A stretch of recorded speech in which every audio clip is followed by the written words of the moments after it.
Did a ghost really cause a fire in this historical home? Is the spirit in this home a little girl or something more malevolent? Who plays with dolls on the top floor in a forgotten bedroom? Find out the answers to these questions and more as we uncover the eerie hauntings and history from Sallie House in Atchison, Kansas. I'm Sarah. And I'm Erica. And this is The Haunted Atlas, a Haunted U.S. podcast. In the interest of fully exploring history of certain locations, The Haunted Atlas may discuss sensitive or disturbing topics. Listener discretion is advised. A quiet Victorian home sits on an ordinary Kansas street, its painted siding giving little hint of what unfolded inside in 1905. A rushed operation, a young girl's final moments. And many believe the echo of that tragedy never truly left. It simply learned how to make itself known. The Sallie House was built in 1871 in Atchison, Kansas, which, interestingly enough, is the birthplace of Amelia Earhart. Oh, wow. I guess you never really think about where she was born. I know, and I was like, this seems like such a little town, you know? Like, you always expect people who have these, like, big names to be born in, like, New York or, like... Yeah, literally, when you said to be born in, like, the first city that came to my head was New York City. Yes, exactly. Now, in the beginning, the home actually didn't have any association with Sallie specifically. It was commissioned by Michael Finney, who bought the property, and then when he passed in 1872, he ended up passing it down to his son, Dr. Charles Finney, also the local physician, and then he took that home and used it, as we've seen so often, as a combination medical office and residence. I feel like we've seen a lot of these become haunted. That's a good point, actually, because we have talked about them a lot. And I wonder if it's because people would die while they're being treated in these homes, or maybe just all of the energy and pain that could come along with it. I wonder if the doctors felt any of that while they were still living there and alive, like if any of the energy that's there today kind of was there while they were working. Yeah, that's a good point. Before we get into the house's history, I do want to talk about Charles Finney because he had quite the life. So before he became a doctor, he was actually a figure skater. And this is a small area, but he was a famous figure skater in this area. And he was often in newspapers. And even more ahead of his time, he often skated in drag as Miss Colby of Baltimore. What a wild career. I know. You are a figure skater, a drag queen, and then doctor? Yeah. Because I'm guessing that those are exclusive. They're not happening at the same time. Yes, because he was getting his medical degree. So there were like periods of time where he was doing other things while he was like getting the medical degree. Because medical school isn't busy enough. You also need to be a drag figure skater. Yes. I love that. But he was real popular. It was really cool seeing all of these articles about him.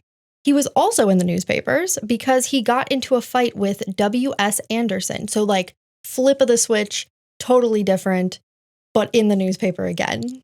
And this was a super intense fight. So Anderson accused Finney of stealing a purse from the local dentist's office. And then when Finney found out, he went to Anderson's store and whacked him over the head with a cane.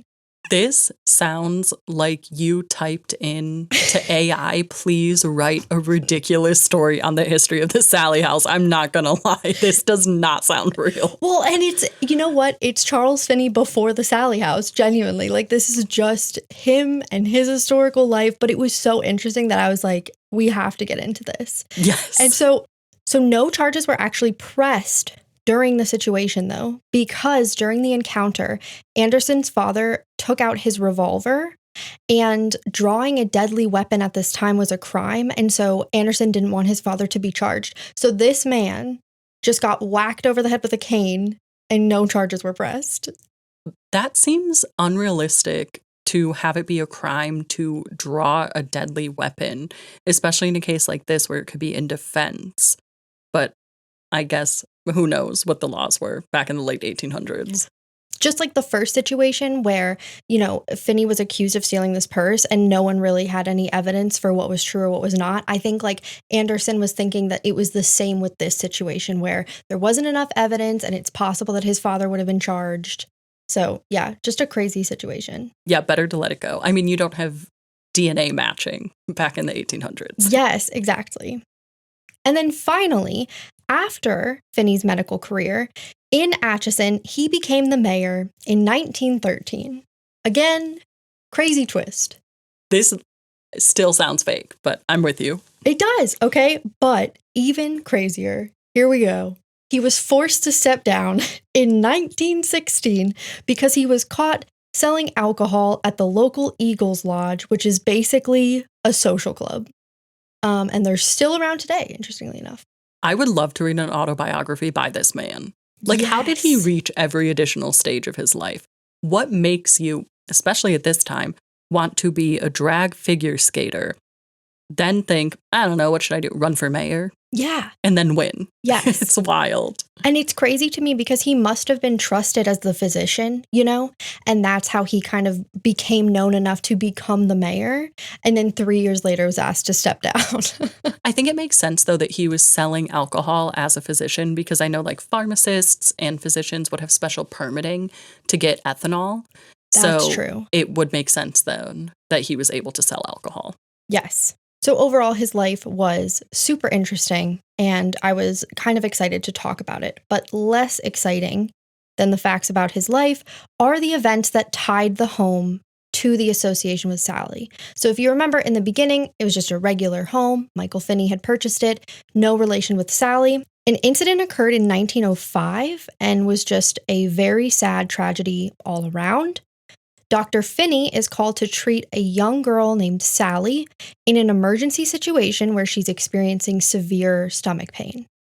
Physicians back in the day would treat emergencies since hospitals weren't as widely spread as what they are today, which makes sense to me, but it feels almost like less official that she was taken to like a residence. Right. And you don't know if the residence is sterile or prepared. A hospital, it can maintain a state of being sterile and prepared. But if you're just doing this, for example, on a dining room table or even in an exam room that you might not have cleaned up at the end of the night, then you are less prepared. Yes, exactly. And I was thinking about it in terms of like, do we just think that because we're in the modern day? And so we know like how sterile hospitals are and how other unofficial places, how dangerous that can be. And so like when they're bringing Sallie to Charles Finney's home, they're probably thinking like it's super safe and this is like the way to do it. Well, I guess if you have no other option, then you have to do that. I mean, if you're having a daughter with severe stomach pain, any treatment is better than no treatment. Which is true. And again, this was happening in 1905, but Atchison, Kansas, their first hospital was built in 1914. So literally 9 years later. Yeah. And I mean, if we think about the world at this time, germ theory didn't come about until the mid to late 1800s. Oh. So, and that was in France. Yeah. So how ubiquitous was the understanding of it and the belief of it? So people might not have even cared. That's a really good point, honestly. I didn't even think about that being a modern day thing, but it is. So Charles Finney examines her and figures out that what's going on is appendicitis and he needs to operate immediately in order to prevent her from her appendix from bursting. With anesthesia or without? Well, I think he was supposed to give anesthesia, but in the panic, he either forgot. I read 2 stories from different sources.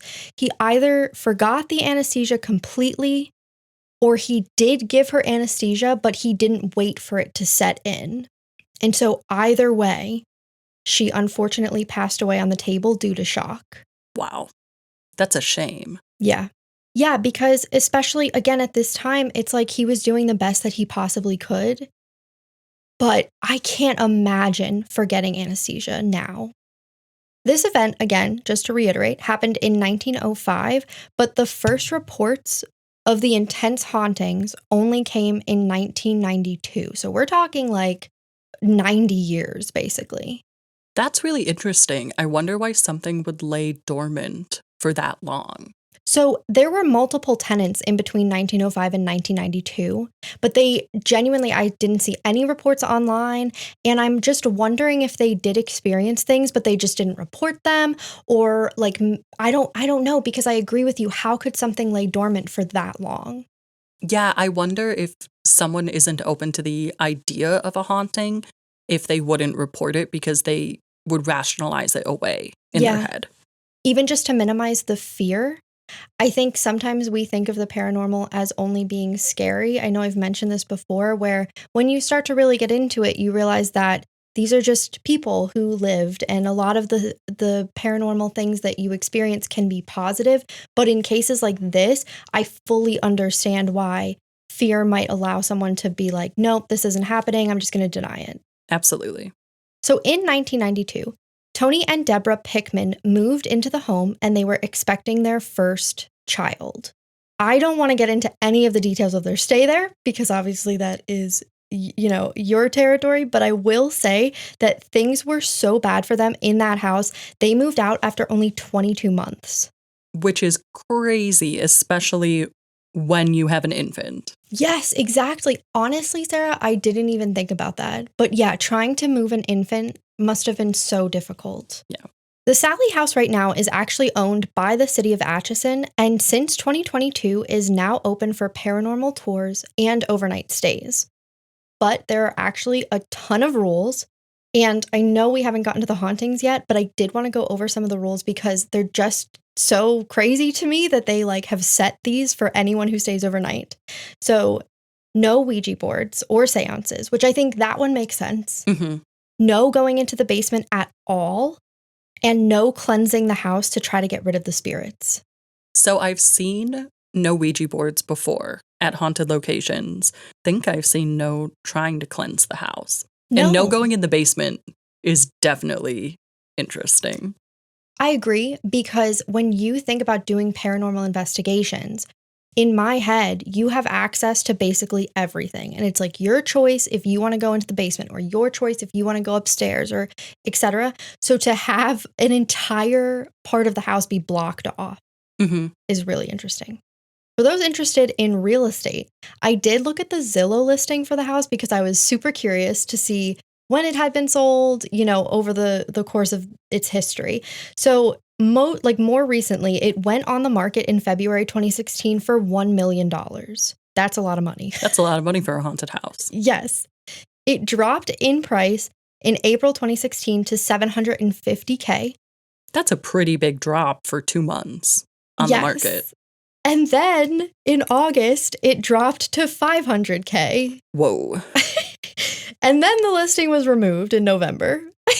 So according to the Zestimate, and I know that these aren't super accurate, but it's only worth $123,400 now. Honestly, that feels like a fake number because it's 123,400. But it might not be. No, I think you're right, because I remember looking at that and being like, oh, it's like a little, I don't know how they came to that, but 1, 2, 3, 4, love that. It could be accurate. I don't guess know. It's good. Clearly, it's not worth $1 million. No. Oh my gosh, no. When we focus solely on the history of this particular location, it tells a tragic story about a young girl who suffered during her last moments of life. The story seems to have evolved since then into one of anger and even violence. It's rumored that this young girl may be out for revenge. Hey guys, I'm Tommy from Tommy Cullum's Let's Get Freaky podcast, where we talk to real people and have real conversations about paranormal experiences, including ghosts, cryptids, UFOs, and all high strangeness, and even a little bit of conspiracy too. So if you enjoy these freaky conversations, check us out on Apple Podcasts, Spotify, Amazon Music, or wherever you listen to podcasts. And we're also available to watch on YouTube. Tommy Cullum's Let's Get Freaky.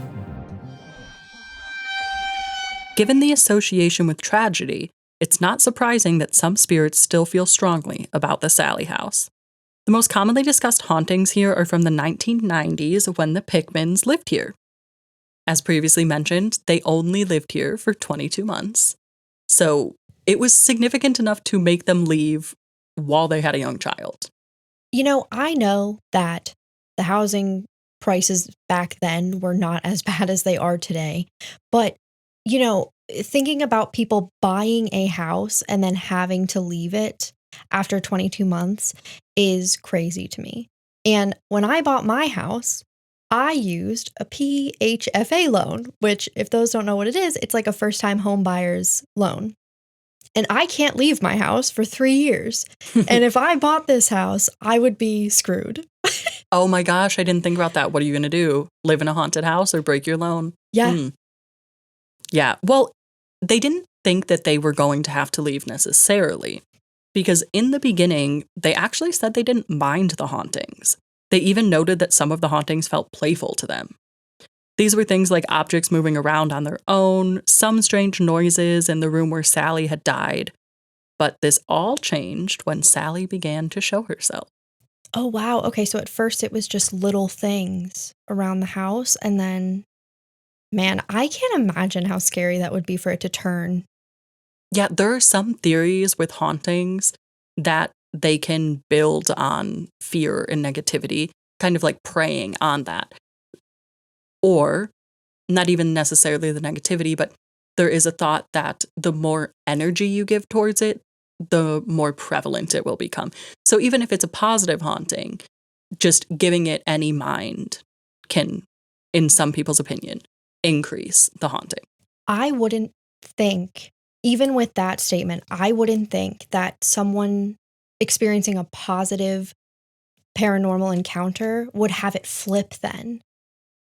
Right. Well, I think what we will learn is that they felt it was positive in the beginning, but it just wasn't intense. Okay.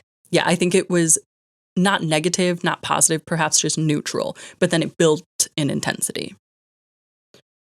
So once Sallie began to show herself, she also showed her true colors. The apparition started manifesting, and that in and of itself is very startling, but the things that went along with it were even more startling. So they started to see her full apparition? Yes. Was it throughout the house or just in the room that she died? It was throughout the house. Okay. And the strange noises had been localized to her room, but objects were moved throughout the house. So she was already throughout the house, but the intensity was lower. Sallie became physically interactive with the Pickmans. Tony Pickman actually reported being scratched and even pulled out of bed. Pulled out of bed? I know. It feels like something out of a horror movie. Right, because this is the spirit of a little girl that we're talking about. And I guess when we're talking about strength in life probably doesn't equate to paranormal strength, but to pull a grown man out of bed? Right. That requires a lot of force. Yes. Even stranger. After the event, he reported that burns were appearing on his body with no normal cause. But there were other reports of physical hauntings in this time period as well. They included Sallie biting people and even pinning them against walls. Pinning? Yes. That is very intense. Wow. Biting? Okay. When you said biting, my brain was like, wow, that's a lot. Pinning against a wall. Well, even the biting, if you think about it, imagine a human biting you full force. That's a pretty significant pressure to apply. Painful. While that might not be as physically startling as being pinned against the wall or being, pulled out of bed, because in those situations you have less control over the rest of your persons, still a very intense sensation. And imagine if it wasn't the family. Imagine you're having someone over to dinner, your sister, and she gets bit by your resident ghost. I have a theory that in addition to the Pickmans giving Sallie energy and having Sallie become more intense, I'm also wondering if Sallie learned her own strength over the course of this. I have another theory. What if the haunting lay dormant and then the Pickmans had a daughter, because we don't know the gender of their baby, and that triggered Sallie? That is a good theory. I like that theory. it makes sense to me. Because we questioned how there was no activity reported between 1905 and 1992. Right. And especially if it's starting out playful, I wonder if it could have been, I wonder if this could be Sallie wanting to interact with this other child, but perhaps not getting the responses that she wanted, and then moving on. And then perhaps she could see this child as competition for attention. This is all very theoretical. Right. Because once the Pickmans left, the hauntings didn't stop. Visitors report an interesting dichotomy regarding these hauntings. Some say that Sallie will start fires in the house. I don't understand. It's when you said that Tony got burned, I was like, physically how? Like, how is Sallie physically causing a burn? And so that really does coincide with this starting fires report, which I'm like, how? How could she possibly be starting maybe electrical work? Maybe messing around with the wires? Perhaps. My thought is she able to control them once they start, or is she attempting to burn down the whole house? I would not blame her if she was trying to burn down the whole house. Right. But that's not the most complicated part, because some say that there are cold spots throughout the house. To me, these are so polar opposite that I find it unlikely that they are both manifestations of Sallie. Of course, they could be, but it makes me wonder if there's another spirit there as well, or why she's choosing to present so differently. I wonder if, because it was the medical office, there are other spirits there. If other traumas happened in this building and now there are more spirits, is it possible that Sallie didn't even do everything to the Pickmans? What if Sallie's actually the hero of the story? You know I hadn't what? considered it. This is what's interesting to me about the paranormal, is we don't really know. You know, the hauntings of Sallie House, I think, are assumed it's Sallie being angry or lashing out, but what if it was the opposite? What if it was another spirit and Sallie is in some way trying to act as a protector? Yeah. Regardless of if it's Sallie or another spirit with the cold, I do wonder if it's a battle between the two spirits of Sallie or whoever starting the fire and the other one actively trying to fight it and cool it down. Right. Maybe that's why the house hasn't burned down. I would understand it almost both ways. I could understand if Sallie, she's trying to burn down the house because of all of this negative energy inside of it, and then the negative energy is like cooling it down. I could also see it vice versa, where this negative energy is trying to burn the house down, and maybe Sallie does have some kind of attachment with it, and so she is controlling the cold spots. I think an investigation without the assumption that Sallie is the only spirit here could prove very fruitful for clarity. Yeah. The only thing I have to say about the cold spots is that I'm always very skeptical of those, because even in newer homes, you can experience cold spots. So to say that that's definitively paranormal, I don't think you can do that, but I do think it's interesting, especially when considered with the fire. I agree. And even though the city of Atchison does own the house now, it is still kind of worn down. Like, if you see pictures of it currently, it is still kind of worn down. I wouldn't be surprised if there were drafts from windows or even walls coming in, you know? I agree.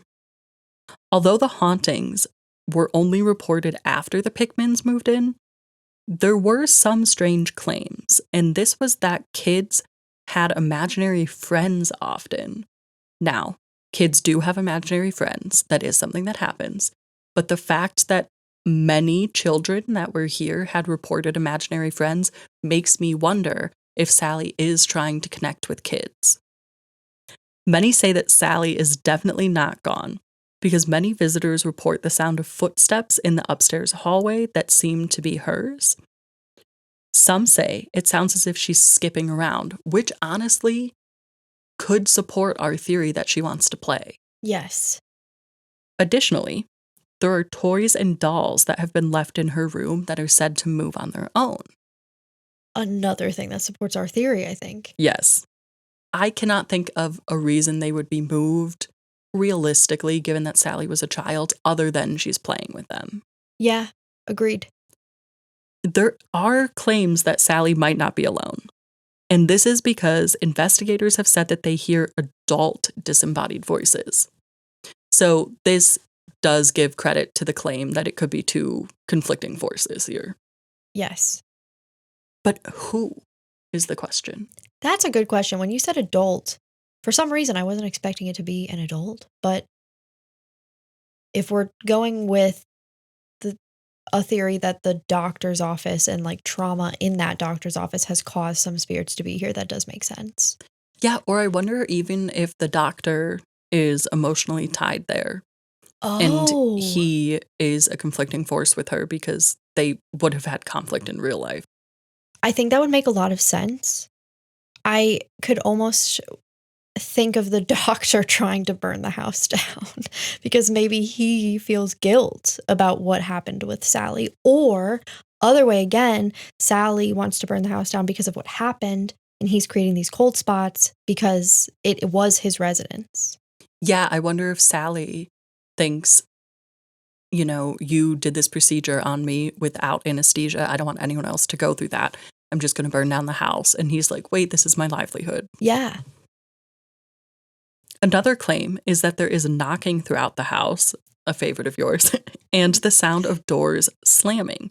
Of course, this could be Sallie, but if there is another ghost here, it could also be them.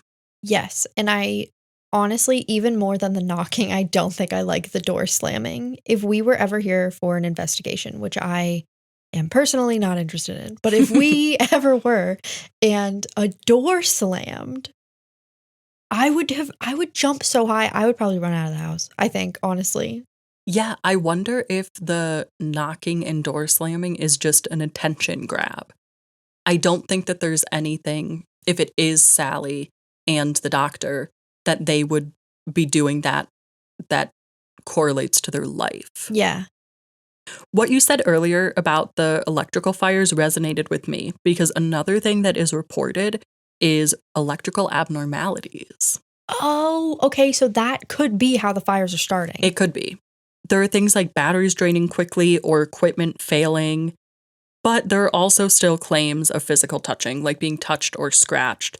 Nothing quite as violent as when the Pickmans lived here, but interaction nonetheless. Although we know that the hauntings are intense around areas where Sallie existed in life, the basement is still not supposed to be entered.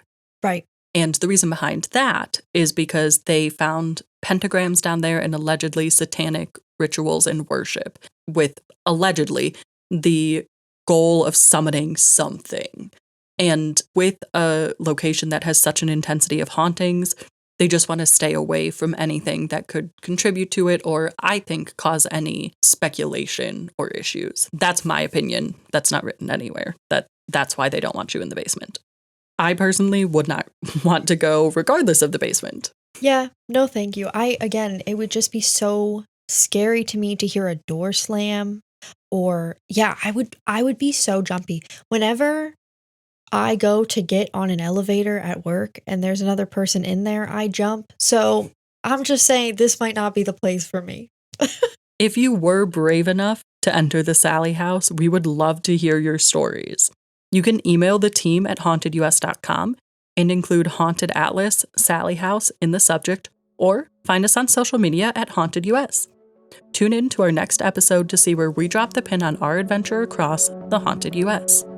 This episode of Haunted Atlas was presented and researched by Sarah Sweeney and Erica Barrett, supported by research from Haunted US head writer Mitch Gott, with production assistance by David Sweeney and music by Colleen Johnson. Our executive producer is Brandon Rugsey. Haunted Atlas is a production of Haunted US. Visit hauntedus.com for more information.